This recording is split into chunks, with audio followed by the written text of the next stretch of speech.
morning, everyone. I am assigned to do a reaction to the dissertation of Dr. Rosalinda Valdez and the graduate thesis of Mrs. Eileen Sutnan. And I will be focusing my reaction on technology and its role in 21st century learning. The research of Dr. Valdez is focused on the competency level of intermediate teachers in information and communications technology, or ICT, while that of Mrs. Eileen Sutnan will be on the development of modules on technology and livelihood education for the secondary students in a private institution. In explaining important points, it would be better to trace back how was teaching before. Classroom teaching during the early years would revolve around the sage on the stage. This sage is no other than the teacher himself. In this period, teachers were the ones who would manipulate the discussion while the students would just be listening to the lecture. The teacher would really use much of his teaching time posting Manila paper and cartolina strips on the board. The technique that was most commonly used by that time was called the chalk and talk technique.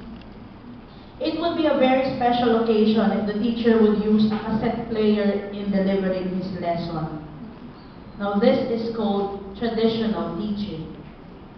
Everything has changed nowadays. The student, from being satisfied with traditional methods of teaching, is now transformed to an engaged member of the class. From a listener, he is now an active participant. The teacher is no longer a lecturer, but instead a facilitator of learning. Thus,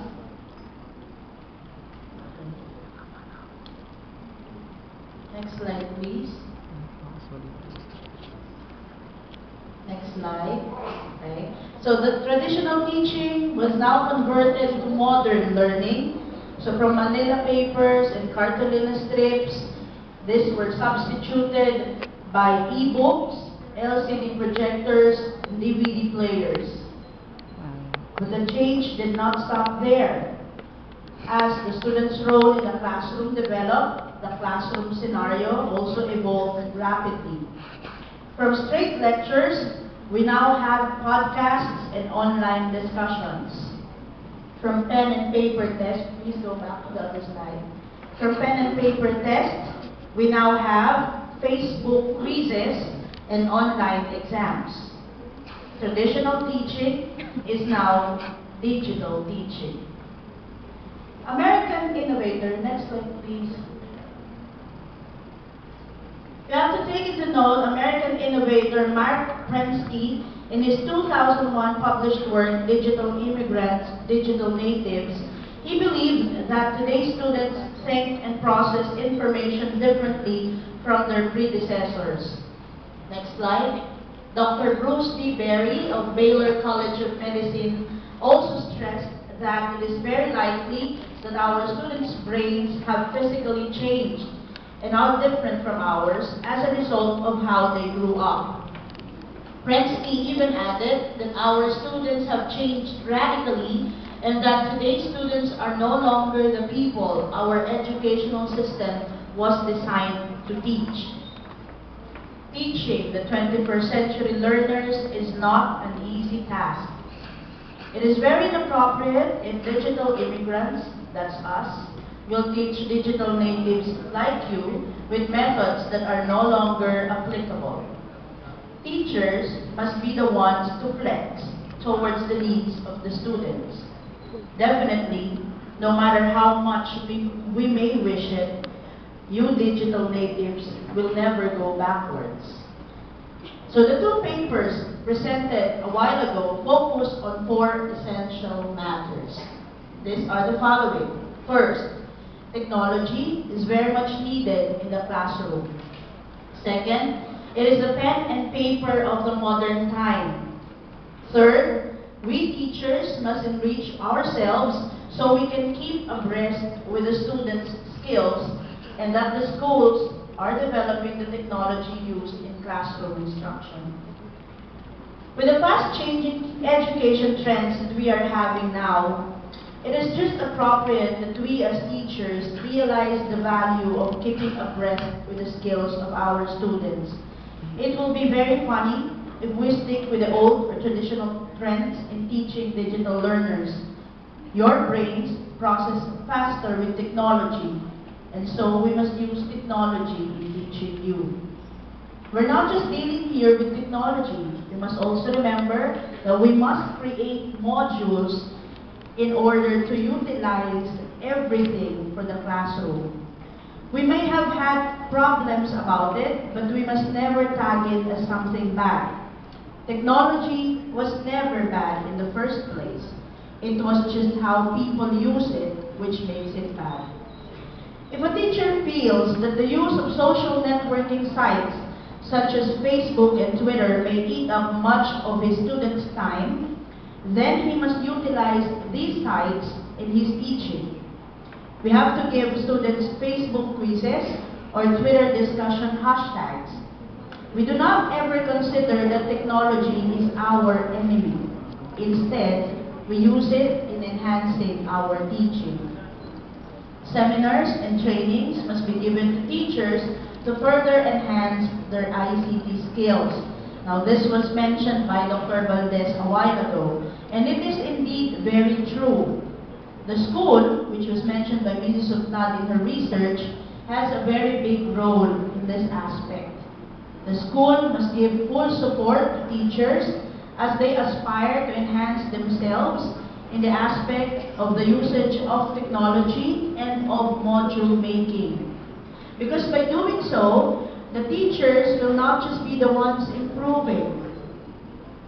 We also have the school's quality education, and of course, the students, which is our top priority, will be receiving most benefits. This is hitting 3 birds in 1 stone. The private schools are more blessed because they can cope up with the latest trends of education.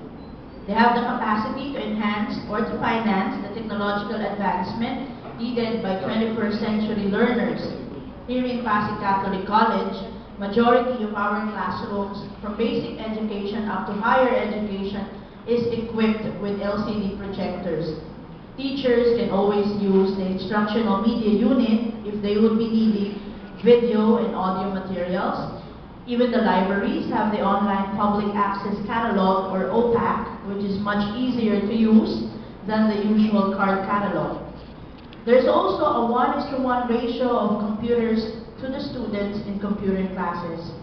The school, in its effort to help teachers afford technological equipment needed in classroom discussion, is even offering technological loans to provide them with laptops or desktop computers. The next step of the school is to further enhance technology by using podcasting and e-learning. But still, more seminars and trainings are needed. Why? It is because technology is a fast-paced system. The new trend today may already be part of history by tomorrow. We must not let our students leave us behind in terms of technology. We must equip ourselves in blogging, podcasting, and online discussion. Do we now use PowerPoint presentations in our lectures? Do we upload presentations in SlideShare? Do we allow our students to download or even borrow our lectures? Remember that we are teaching because we want them to learn. We must exhaust all efforts to make them learn. Do we utilize Facebook and Twitter in giving assignments to them? Or do we still consider these social networking sites as a hindrance to learning? Modules created by teachers is also a form of promoting teacher development. It is very nice to note that we don't just rely to what textbooks can provide our students.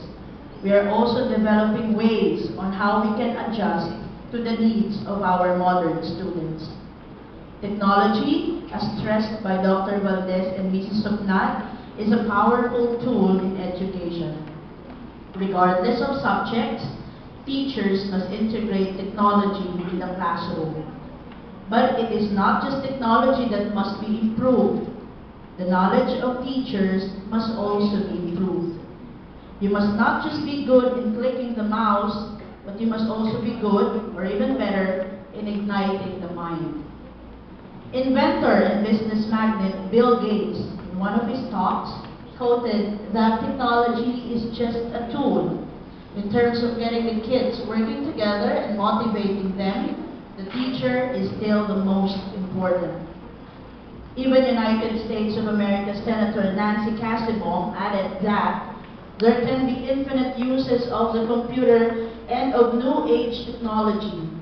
But if teachers themselves are not able to bring it into the classroom and make it work, then it fails. These two quotes from two famous people both boil down to one thing.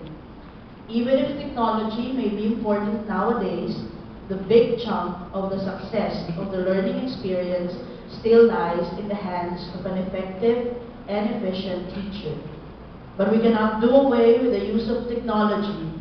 It is our way of knowing our students better. It is how we will show respect to their culture. And this is the culture of the 21st century learners. Conclusion. We also have to understand that according to teacher administrator consultant Ian Jukes, if we want to understand the world of our students, we must be willing to immerse ourselves in their world. We must embrace the new digital reality. If the teachers can't relate, if the teachers don't get it, then we won't be able to make schools relevant to the current and future needs of the digital generation. Traditional teaching is not digital teaching. Something traditional will never result to something digital. How we learned years ago will not be the same with how our students learn today. Their minds are different from ours, so we must better stop comparing ourselves to our students. Honestly, we are also different from our parents, right? Yes. Teachers need to be flexible enough to adapt to the needs of the students. We must not ask our students to go back to our dimension. They're different. So we as teachers, it's our role to facilitate their learning. The school also plays a big task in improving instruction. Without the school's help, enhancing classroom instruction may not be possible. But with a supportive institution, the students will be in good hands. The quality of education will never be at stake, and the trust of the parents to the school will not be put to waste. To be or not to be is a question for traditional teaching. With technology in the hands of our teacher, this question will no longer be applicable. For digital learning, we say, to blog or not to blog? Shall we be left behind or shall we just sit and relax? Shall we stick with chalk and talk or shall we use technology but we'll also be improving our knowledge of the subject matter? We must keep in mind that with all improvements in the classroom tools, we must still improve our knowledge about the lessons. Technology is development. Creating modules is development. This is how we adjust to the demands of the 21st century education. As ICT educator Nigel Willits put it, when faced with a steamrolling technology, you either become part of the technology or part of the road. The choice is yours. Thank you very much.